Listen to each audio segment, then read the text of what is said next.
There's something I read about people when they start making more money, they begin to, I guess, indulge in more expensive versions of what they were doing before. And then simple pleasures aren't as pleasurable to them anymore. So there can be this sort of backfire effect of becoming more successful or rich or whatever it is, and then just experiencing less joy because they're just not getting the feedback that they used to. Well, definitely. That goes to a couple of points. One, the age-old question about whether money buys happiness.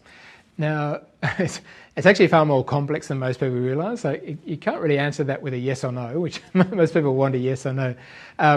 But there's definitely some no to that, and that's what you've touched on there. And this is what psychologists and economists have sometimes called the hedonic treadmill. I think that might be what you're referring to. I think which so. is where you're sort of constantly chasing something, and particularly in our society where there's so much emphasis on growth, on economic growth, well, more money, more stuff, which isn't entirely bad, and this is why it's more complex. But one of the problems that can arrive, as you quite said, is that if you, this is why people that earn more money don't necessarily save more, because they often just end up spending more.